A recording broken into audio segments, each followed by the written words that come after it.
ये नहीं जानते हैं कि नहीं, हमारा जो कर्म है वो बाबा की तरह नहीं है। हमारा कर्म उस मालिक की तरफ नहीं जाता, हमारा कर्म उस माया की तरफ जाता है, उस संसार की तरफ जाता है, जहाँ पर जीव को नितांत कष्ट और दुख को छोड़कर कुछ नहीं मिलता है। मनुष्य जीवन में आया है जीव, तो इसका कभी बाल्यावस्था होगी, कभी किशोरावस्था होगी, कभी जवानी होगी। इस समय तो कोई भी ताप को हम ढकेल देते हैं, लेकिन जब बुढ़ापा आएगा तब क्या करोगे?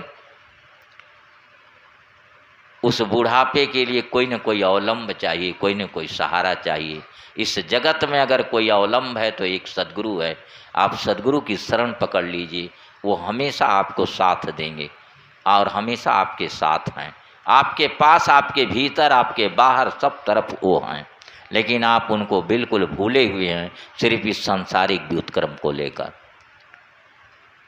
इस कुटुंब परिवार को लेकर, इस जीवन के भोग विलास को लेकर। आप थोड़ा जगिए, कि आप थोड़ा मालिक के लिए समर्पित हो जाइए कि हे प्रभु, सब कुछ आपका है, सब आप हैं, अब आपके चरणों के सिवाय मेरे सामने कोई आशा और कोई रास्ता नहीं है। मैंने बहुत प्रिय से प्रिय लोगों को देखा जिन्होंने अपना साथ छोड़ दिया। सुख के समय में सब अपने होते हैं, दुख के समय में कोई अपना नहीं। जो दुख के समय में अपना हो वही हमारा सद्गुरु, वही हमारा सरकार, वही हमारा मालिक है, और दूसरा कोई नहीं। अब आप परख लीजिए कि आपके सुख में कौन साथ देता है और आपके दुख में कौन साथ देता है। सुख तो आपका एक विचार है, दुख एक आपकी हकीकत है। आप जन्म से लेकर मृत्यु तक दुख ही देखते हैं, लेकिन उसमें आप कल्पना कर लेते हैं कि मैं सुखी हूँ। जब से जन्म होता है मृत्यु तक दुख ही झेलना है, लेकिन आप उसको कहते हो कि मैं बहुत सुखी हूँ।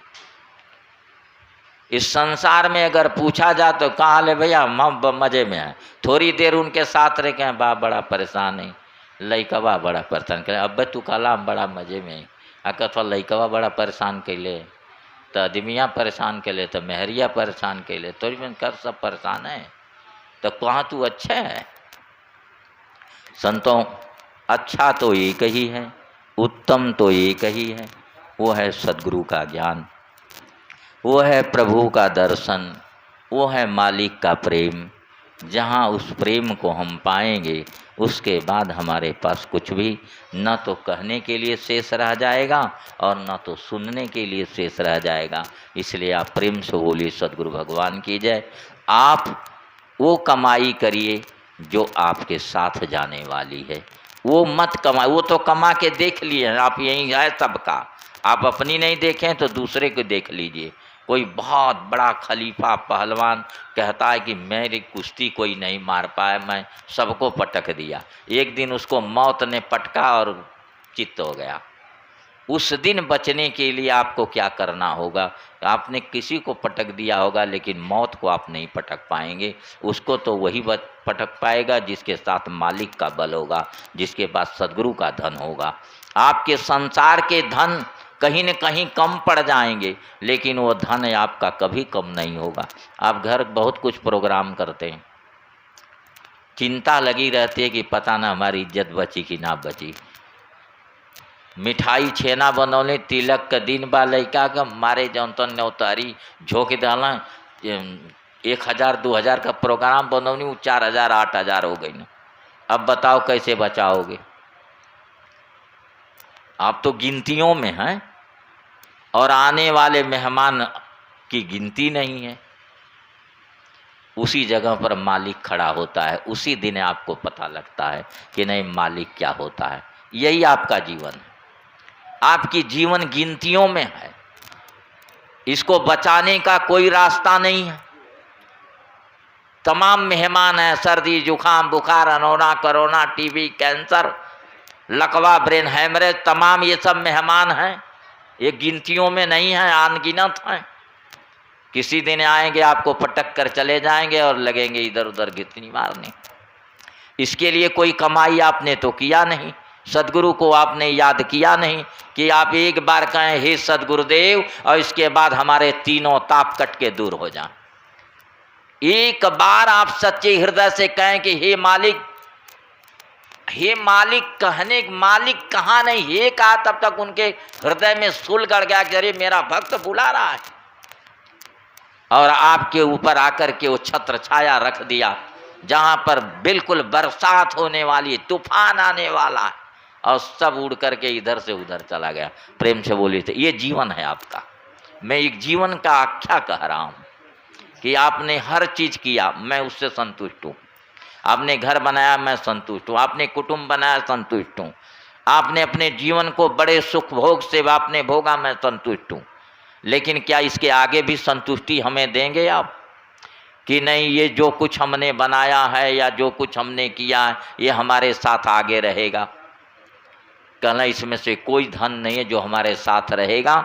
एक वही धन है जो गुरु नाम है, जो सच्चा प्रेम है, जो प्रीति परवान है, जो गुरु के चरणों में समर्पित है। यही हमारे साथ आज भी है, आगे भी रहेगा, युग युगांतर रहेगा। प्रेम से बोली सदगुरु भगवान की जय। एक युग में नहीं, चारों युग प्रमाण है उन संतों का। वो अजर अमर अविनाशी हैं, वो कभी मरते नहीं हैं। सिर्फ आपके सामने अपनी सृष्टि का पर्दा करते हैं कि जन्म हुआ है तो मृत्यु होनी है। वो संत पुरुष कभी मरने वाले नहीं हैं बंधु, वो कभी मरते नहीं, हर काल हर समय यहीं रहते हैं। लेकिन आज पर्दे में के बाहर हैं, कल पर्दे के अंदर होंगे। लेकिन उनको अगर पुकारो सच्चे दिल से तो आज भी निकल कर बाहर आ जाएंगे। जिनको सदगुरु कहते हैं, जिनको सरकार कहते हैं। कुएं भीरे में खाकी बाबा थे, वहाँ उनको समाधि हो गई, उम्र हो गई। समाधि देने के बाद कुछ दिन के बाद पता लगा कि एक बाबा यहाँ रात आ गए हैं काझा बमौर में। तो आके देखे तो वही खाकी बाबा जो कुएं में समाधि लिए थे, कुएं लालगंज के बगल में, भीरे लालगंज। और ये चले आए बमौर काझा सरसेना के बगल में। पक्की समाधि दी गई तो बाबा यहाँ कैसे आ गए? वो अंदर अंदर आके, यहाँ जंगल था उसमें निकल गए, वहाँ कुटी बन गई। उस गांव के लोग आए, देखे, कहना अरे बाबा तू ये जाई? कहना हाँ यार तोरी मन के ले तनी यहू जा रहे। कहें तब वो जाई? कहना वहू जाए यहू जाए। तो दुनिया के सबसे बड़े हिसाब यही है परमात्मा का। आप सिर्फ सुनते हैं, आप इसको करके देखने का प्रयास कीजिए। आप कहीं न तो आने वाले हैं, न तो कहीं जाने वाले हैं। आपका जो चैतन्य अविनाशी ईश्वर है, सदैव रहने वाला है, वही अजर अमर अविनाशी है। कांची देह रहत नहीं जग को यह प्रभाव। ये शरीर कच्चा है बेटा, ये शरीर कच्चा, ये रहेगा नहीं। लेकिन तुम्हारा आत्मा परमात्मा कभी मरेगा नहीं। फर्क ये होता है कि अगर सदगुरु का धन है आपके पास नहीं है, आत्मज्ञान है आपके पास नहीं है, तो ये शरीर मर करके कर्म के अनुसार एक नया जन्म प्राप्त करेगी। कर्म का भेद कोई जानता नहीं बंधुओं। कर्म बहुत विघटित कर्म है। कर्मों की बात हम बताएंगे तो कितने लोगों को पसीना छूट जाएंगे। ये भगवान वेद व्यास जी ने बताया। उन्होंने आज आप मनुष्य हैं, मनुष्य शरीर में आकर आपका खान पान शुद्ध नहीं हुआ, अगर आपने मांसाहार किया तो इस शरीर के छूटने के बाद आपको 10,000 वर्ष तक मांसाहारी जीव बन के पैदा होना होंगे। मांसाहारियों का नाम बताएंगे तो गिद्ध तो रह ही नहीं गए बेचारे, उनको तो सब खा गए। इसके बाद सियार, कुत्ते, तमाम बिल्ली में जो ये सब मांसाहारी जीव ये बनकर आज मनुष्य शरीर में आए हैं। आप मनुष्य शरीर कितना पवित्र जीवन है। इस शरीर में आकर के ये बाजार है, यहाँ नहीं बोलूँगा, यहाँ ज़्यादातर 90% वही लोग मिलेंगे। हाँ, मैं नहीं कह रहा हूँ, ये भगवान वेद व्यास जी ने महापुराण में इन्होंने लिखा है कि कौन क्या करता है, कौन क्या गति है उसकी। मैं वो नहीं बताना चाहता हूँ, लेकिन इतना आप याद कर लीजिए कि मनुष्य शरीर में आपने अगर बचाया नहीं, गुरु के ध्यान को, आत्मज्ञान प्राप्त नहीं किया, तो आपको 84 मग जोना पड़ेगा। 84 लाख जोनियों का भ्रमण करना पड़ेगा और एक एक जोनी में 10-10 हजार वर्ष। जैसे कोई भी पशु या पक्षी में आप गए तो पक्षी में गए तो 10,000 बरस तक जन्मते रहोगे, मरते रहोगे, पक्षी बनते रहोगे। कीड़ा मकोड़ा बन गए तो 10,000 बरस तक उसी कीड़ा मकोड़ा में रोज पैदा होगे, रोज मरोगे। और मृत्यु चाहे मनुष्य की हो चाहे किसी कीड़े की हो, मृत्यु सबको दुख देती। मृत्यु का दर्द सबको होता है, जन्म का कष्ट सबको होता है। ऐसा नहीं है कि इतनी आसानी से आपको जन्म मिल जाता है और इतनी आसानी से आपको मृत्यु होती है। गोस्वामी तुलसीदास जी ने रामचरितमानस में बताया कि जन्मत मरत दुसह दुख होई।